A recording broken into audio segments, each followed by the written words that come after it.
Jadi banyak yang mendaki pengennya udah naik, nyampe puncak, senang-senang foto-foto, terus upload gitu. Nah, kalau sudah terjadi biasanya kalau di saya teman-teman di Montana itu kalau sudah fatal itu biasanya memang harus ditelanjangin.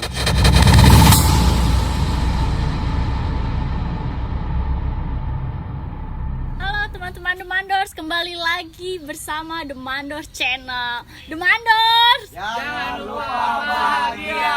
ya hilang, nggak semangat banget. Ulang-ulang, The Mandors. Jangan lupa bahagia. Ini Oke. slogannya slogan ibu rumah tangga kayaknya. Nah, sekarang gue udah bersama Bang Ari. Nih Bang, di sini kan teman-teman The Mandors nih banyak yang pengen tanya tentang tips-tips buat para pendaki pemula, para pendaki lah gitu. Itu nanti kita tanya-tanya nih lebih dalam lagi gimana. Nah, Bang Ari ini kapan sih mulai mendaki tuh, terjun ke dunia pendakian?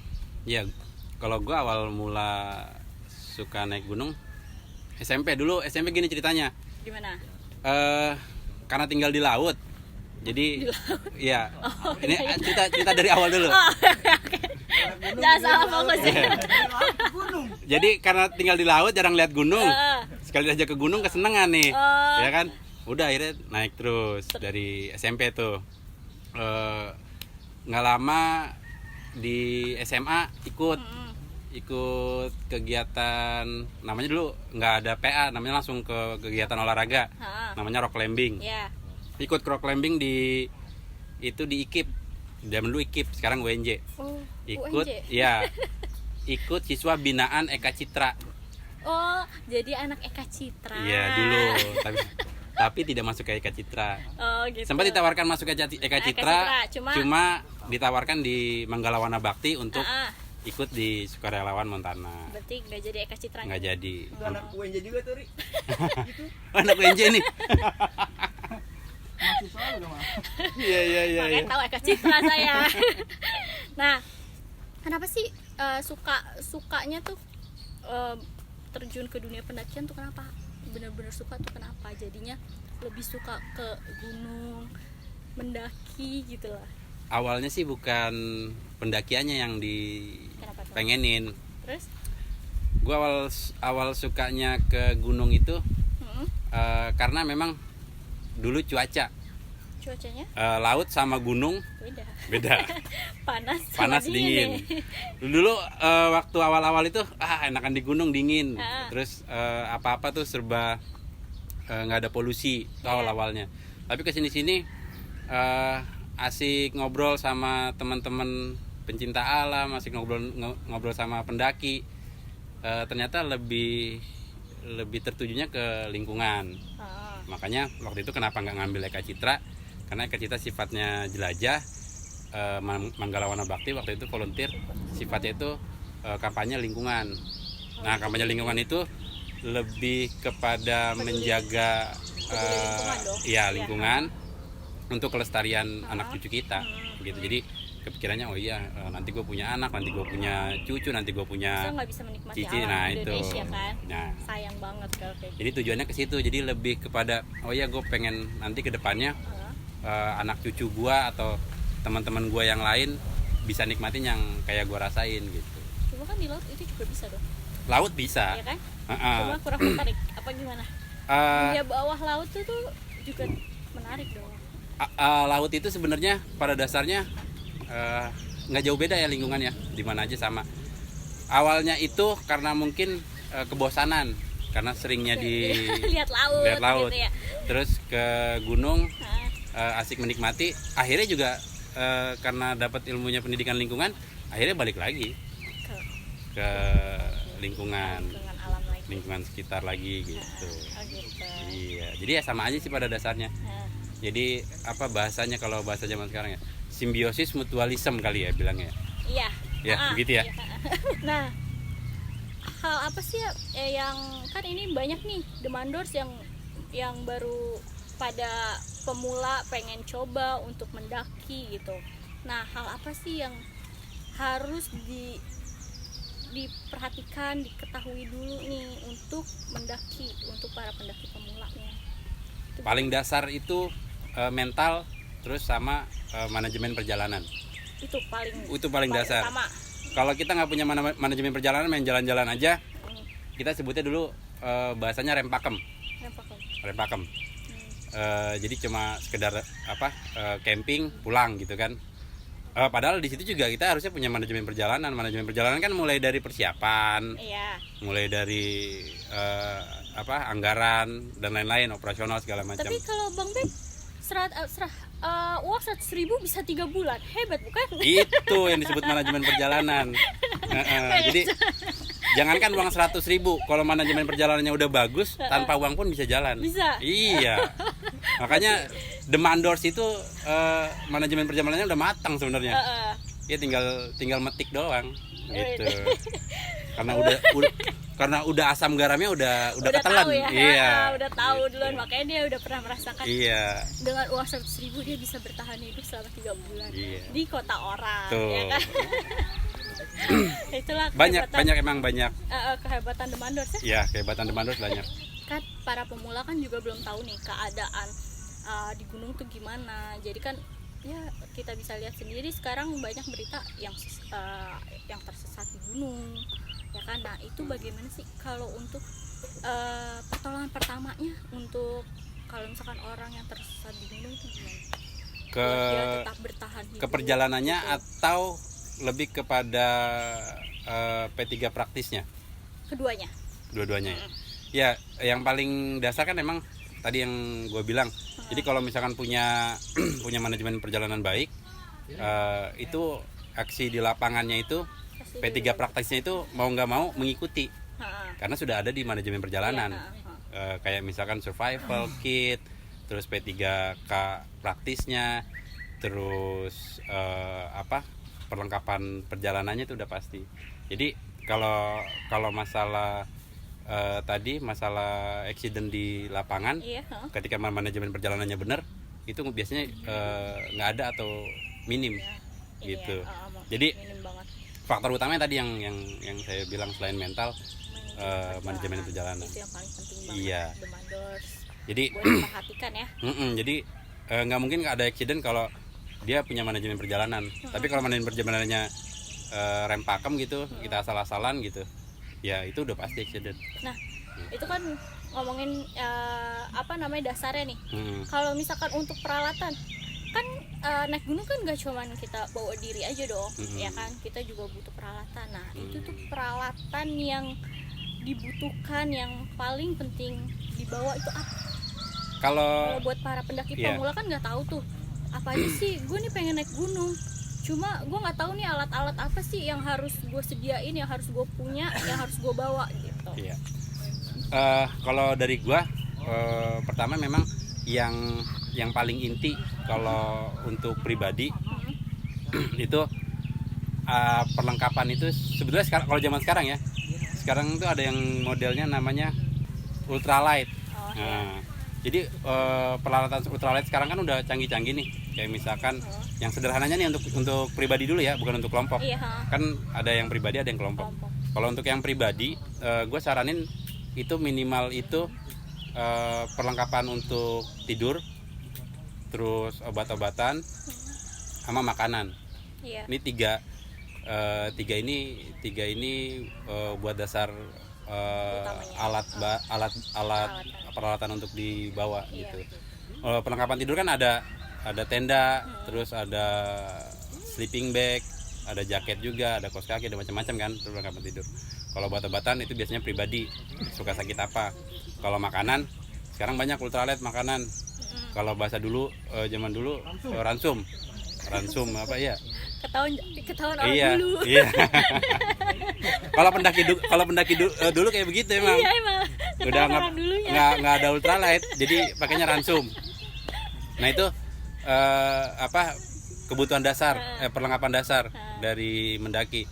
Selebihnya kayak misalkan apa itu yang alat-alat golok, pisau. ya. Ya, itu sih apa Nggak terlalu- nggak utama ya, karena saya lebih pendidikan lingkungan. Kalau Jadi kita nggak pakainya nggak sesuai fungsi, malah ngabisin lingkungan. Oh gitu. Jadi misalkan Iya sih. kayak golok gitu ya, Heeh. kita bawa golok, kadang fungsinya nggak dipakai untuk fungsinya kita mendaki, Iya. pakainya tebang-tebang aja atau motong-motong apa aja gitu, malah ngabisin ekosistem yang ada di Iya, lingkungan benar. itu gitu. Tumbuhan yang ada di sekitar. Iya. Iya, malah jadi merusak ya. Jadi Kalau ngerusak kayak gitu. gitu, kayak golok, pisau itu jadi ngerusak. Makanya di tempat saya bergabung di organisasi, Mm-mm. pisau, golok, kemudian odol, Iya. kimia-kimia yang merusak ekosistem lingkungan itu nggak boleh. Karena Mungkin teman-teman Demandros juga pernah ngerasain kan, ngedaki di mana Gede Pangrango itu, Iya. pasti nggak boleh bawa Bawa pisau, bawa odol odol. yang bahan-bahan kimia ya. Itu sebabnya karena Itu sebabnya. bisa merusak. gitu. Merusak, Karena kan itu betul. juga taman nasional ya. Betul. Taman nasional. Jadi yang dilindungi juga. Jadi kita juga nggak boleh sembarangan juga Iya. ya. Kalau misalkan di gunung tuh nggak boleh asal kita gue cuma pengen daki mau foto-foto, itu nggak bisa Iya. kayak gitu. Mm-mm. Ingat banyak yang harus diperhatikan juga. Bener. Buat para pendaki, mau pendaki pemula, para pendaki yang udah sering nanjak gitu, itu harus Iya. diperhatikan juga kayak gitu.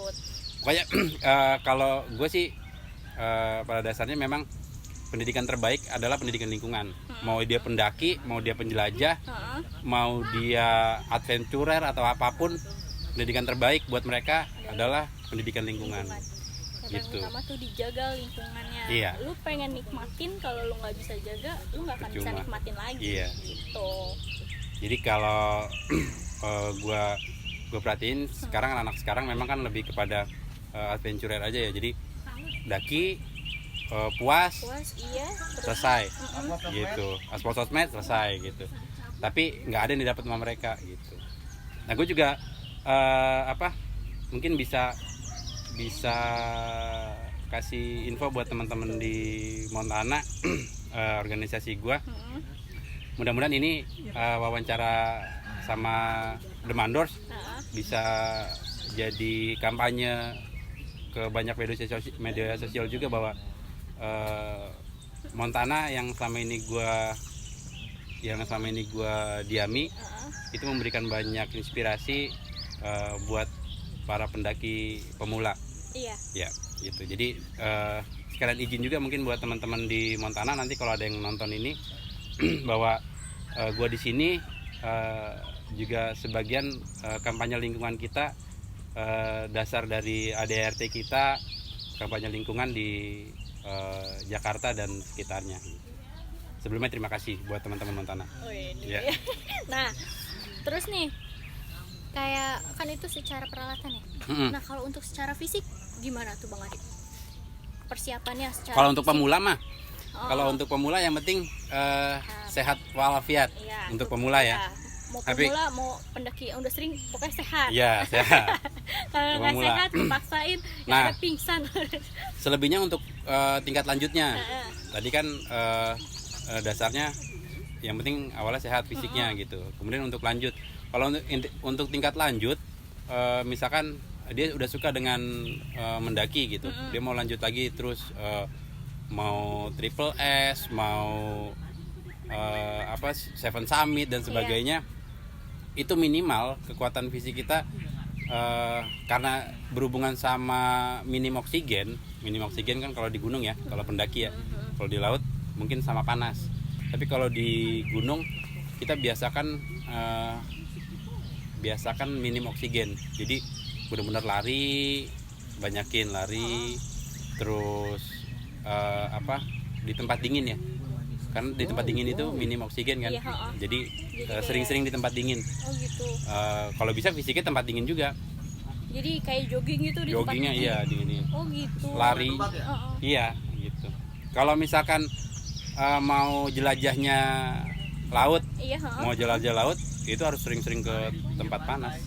Karena Di beda aspal ya, Jagorawi beda. kali Ya gitu. Sering-sering ngejemur lah, sering-sering ngejemur.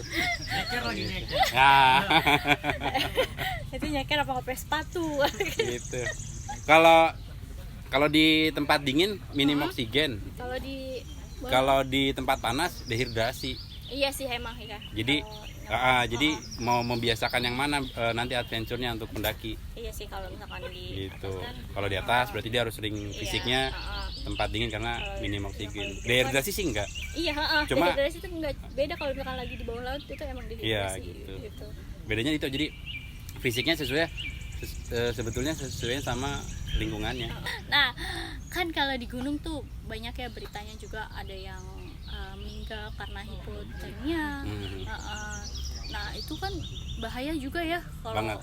bahaya banget. Nah, itu tuh gimana sih cara mencegah? Dan kalau misalkan sudah terjadi, itu gimana cara menghadapinya ketika kita melihat ada orang Hipotermia. Gitu. Memang ini sering terjadi karena ketidaktahuan manajemen perjalanan.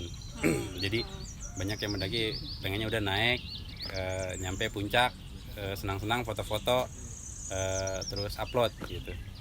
Nah, kalau sudah terjadi biasanya kalau di saya teman-teman di Montana itu kalau sudah fatal itu biasanya memang harus ditelanjangin. Kalau udah fatal banget. Udah fatal. Tapi kalau untuk awal-awal biasanya hanya ganti pakaian kering gitu, terus dibungkus sleeping bag yang paling minimal sleeping bagnya juga harus kering. Iya. Ya, sleeping bag. Jadi hindari dari apa namanya? Yang basah. Yang lembab. Jadi hindari dari sentuhan-sentuhan yang lembab. Iya. Gitu. Misalkan dia tidur di tempat yang dingin. Terus minum air dingin. Ya itu bikin malah Itu bahaya ya. itu bikin jadi. Nah, kalau sudah fatal biasanya ditelanjangin, dibuka semuanya. Nah, teman-teman sependakiannya yang harus meluk atau membungkus. Kalau perempuan Itu satu gimana? itu survival. Jadi survival itu sudah tidak memikirkan Kelamin ya? jenis kelamin. Nah, kalau itu kejadian sampai ke situ itu udah urusan masing-masing ya. Cuma memang ini sifatnya urgent, sifatnya udah bertahan hidup.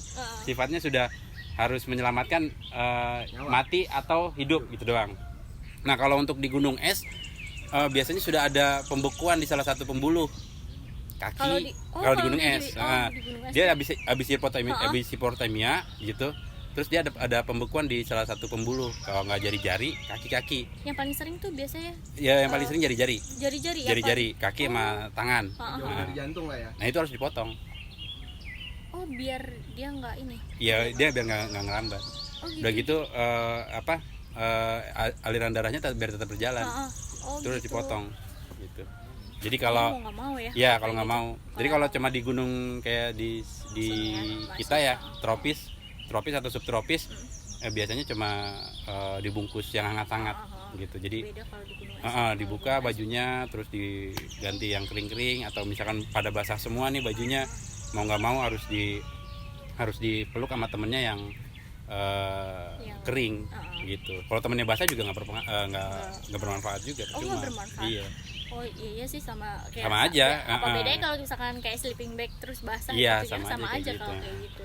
Makanya diusahakan kalau pendakian kelompok untuk yang hipotermia itu kalau nggak punya ilmu untuk menangani alangkah baiknya langsung segera turun. Iya, karena Gitu. bahaya. Udah kelihatan biasanya sih gejalanya hipotermia itu kan gejalanya menggigil. Iya, Itu kalau udah langsung turunin.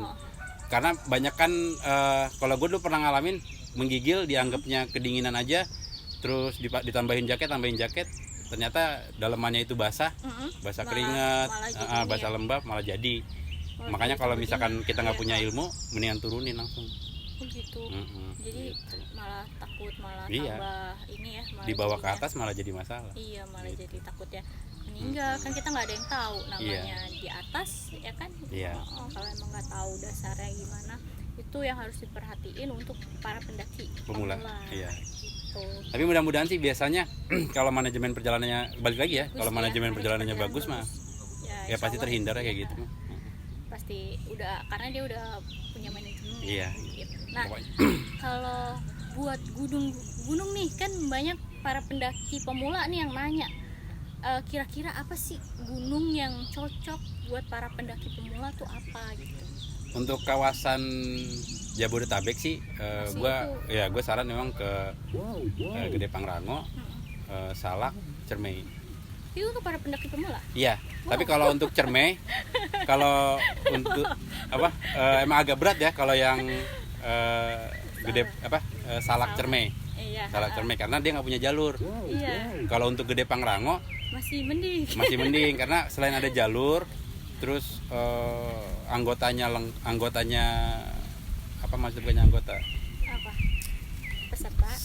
Operasional di perjalanannya itu lebih bisa siap karena mereka kan masuk ke Gede Pangrango itu pertama dari izinnya juga sulit. Iya sih. Terus dilihat manajemen perjalanannya, tas kerilnya juga harus lengkap gitu. Jadi sebetulnya untuk Gede Pangrango itu memang untuk mendaki pemula karena memang di situ sudah diajarkan secara bertahap, mulai dari birokrasi, kemudian mulai dari manajemen perjalanan, alat dan bahan itu udah diajarin sebetulnya ketika kita mau naik. Kan iya, birokrasi dulu nih ngurus online kan. Setelah itu mau pendakian kan 1 hari sebelum hari H harus di lokasi. Iya. Nah biasanya di lokasi itu kan ketemu sama pendaki-pendaki, ngobrol yang harus diperluin buat naik apa. Pas mau naik ada pemeriksaan. Kalau nggak lengkap balik. Oh, disuruh turun lagi. Gitu. Makanya Gede Pangrango paling safety. Iya sih. Gitu. Banyak pengecekan. Iya. Tapi yang paling ribet kalau buat pendaki biasanya memang yang sering kita temuin katanya ribet bang begini gitu. Benar.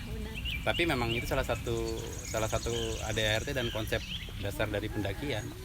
Mau nggak mau harus diajarkan. Iya sih. Kalau misalkan nggak ada dasarnya juga bahaya juga ya. Kalau buat para pendaki pemula gitu. Iya. Nah kalau untuk Salak sama Cermai karena memang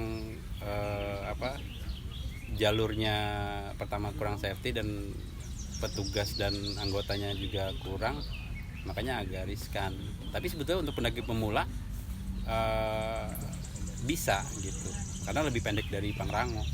Kalau Salak semua kan treknya. Ya treknya memang ya.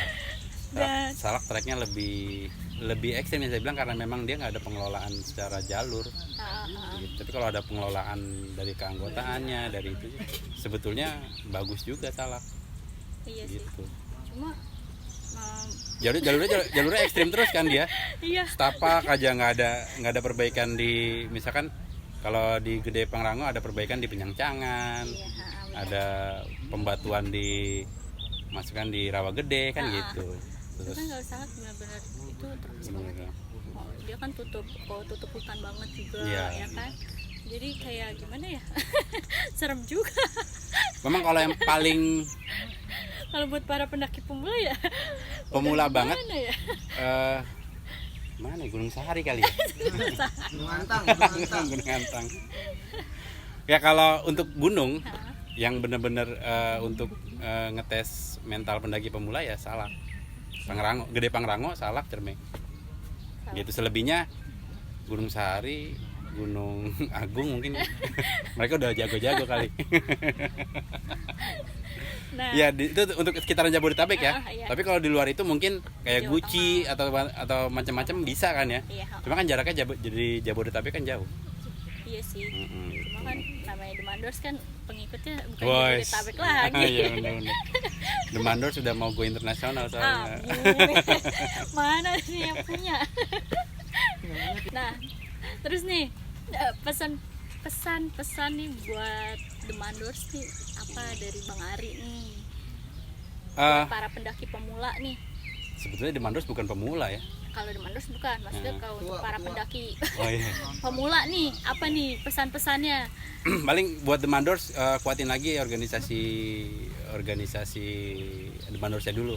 Karena pendaki pemula akan melihat Demandors adalah profesional. Iya. Gitu. Jadi jangan lihat si apa? konsumennya. Oh, jangan. Jangan ngelihat si pemulanya, tapi perbaiki ke demandors-nya. Jadi demandors harus siap bahwa orang itu ngeliat si demandors profesional. Tuh bang, Nah, dengar bang, dengar bang. iya. Jadi karena udah profesional biasanya orang nanti udah percaya ya, percaya diri. Kemudian ketika percaya diri, khawatir bahwa pendaki pemulanya itu kita nggak tahu karakter mereka kan, gitu. Jadi kan ada yang takut, gimana ya ini, percaya apa namanya, terpercaya nggak ya gitu ya, kayak misalkan gitu ya. Kalau para pendaki kan ngelihatnya dari segi keamanan juga, apa kita aman nggak kalau misalkan kita ikut open trip mereka ya. gitu. Jadi saran dan apa tadi Pesannya saran dan pesan dan kesan apa sih? Ya itulah. karena itu buat demandors kayak gitu.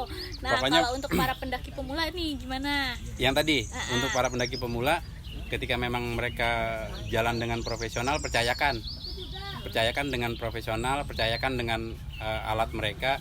Kemudian yang harus mereka siapkan adalah kalau open trip gitu biasanya, misalkan demandors buka open trip, biasakan minta manajemen perjalanan. Itu yang apa ya dibilangnya ya, kalau bahasa open tripnya itinerary ya. Itinerary. Ya. Nanti demandors juga harus buat itu. Udah ada. Ya kan. Jadi Widih. nah itu apa tapi itinerary jangan itinerary jalan-jalan, tapi itinerary pendakian. Itinerary jalan-jalan kan kunjungan. Kalau itinerary open trip pendakian biasanya alat bahan ada masuk di situ. Iya, Gitu. Jadi udah include apa aja, kayak gitu ya. Termasuk manajemen perjalanan. Iya, Siapkan fisik, siapkan yang tadi. Terus P3K-nya tuh Ya, kayak gitu. harus, itu penting banget ya P3 itu. Tapi biasanya di luar brosur ya, kayak begitu ya. Apa sih kalau promo leaflet pamflet di luar itulah. Di luar include. Di luar exclude. Karena kalau masuk ke situ rugi ntar. Demandors nyiapin P3K, satu orang satu P3K. Nggak, penyakitnya mahal-mahal gitu. Kayak asma, jantung gimana? Obat beratnya ya. Yang masuk manajemen perjalanan kan itu. Iya. Iya, ya, buat pemula itu aja manajemen perjalanannya Itu yang dikuatin. paling penting tuh, yang Kalau demandors harus kuatin profesionalnya. Gitu. Iya. Karena orang akan ngeliat dia, gue mau nggak mau gue ngambil demandors karena gue percaya sama mandors. Iya, Ngeliat mandors udah sampai ke Jayawijaya, gue percayanya demandors. Gue nggak mau tahu nanti yang turun misalkan Memeh gitu. Sorry Memeh. Dia lagi. Misalkan gitu ya. Kan percayanya demandors. Iya. Siapapun yang turun nanti. Gitu. Karena kan ya udah terpercaya jadinya Tuh. kayak gitu. Iya. Makanya ya tingkatin Iya, profesionalnya. profesional. Nah, terus kalau misalkan untuk menurut Bang Ari nih, demandors itu gimana sih? Demandors satu kata. Apa? Mandiri profesional. Dua itu. Itu dua kata. Tuh, nggak boleh marah.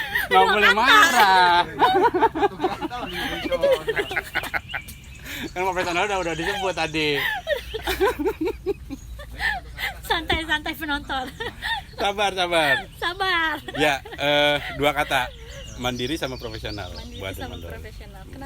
Kenapa bisa dibilang demandors itu mandiri? Kalau dengar dari ceritanya kan emang Dari ceritanya nih. iya dari ceritanya. Dari Karena belum jujur. Wah, gimana Kalau nih, perjalanan Bang? bareng, mungkin dulu bukan dengan demandors ya. The Damais. Hah? Oh dulu tukang, the kuli. Dulu kalau jalan sama Bepri sebagai pelopor demandors, ya apa? Udah paham lah tentang karakter Bepri. Cuma untuk demandorsnya sendiri kan emang kenapa saya sebut mandiri, karena dia benar-benar ngerjain dari dirinya sendiri, terus benar-benar kerja sendiri. Gitu, dan emang dia punya karakter mandiri, nggak peduli apa kata orang kan. Mandiri gitu, yang penting gue yakin bisa. Berarti udah terpercaya nih. Iya, udah bisa dibilang terpercaya lah gitu lah. Dan profesionalnya ya dia karena dia udah bawa banyak orang. Iya gitu. Udah oke banget nih. Lewat lah Montana jalannya. Nah, inilah dari perbincangan gue sama Bang Ari nih tentang tips-tips untuk para pendaki pemula yang gimana mau nanjak. Ini lu harus nonton video ini. Kesel ya. Iyalah, harus diapain? Subscribe. Jangan lupa main ke Demandors ya. Iya. Karena ikutin open tripnya. ya itu yang penting. Itu udah terpercaya gitu. Karena udah banyak yang ngikut ya open tripnya. Ini gimana nih Bang Beb? Promoin gak nih? Pokoknya masakannya juara. Kayak masakannya juara gitu paling Buat utama. buat masa pandemi Demandors kalau bisa buka open camp, Iya, open camp. open mind lah, open mind. Ya. Karena open trip juga lagi kurang kan ya, Beb? Ya. Gimana? Open mind, open camp. Ini masih kurang. Ya. Lagi kusut. Open heart.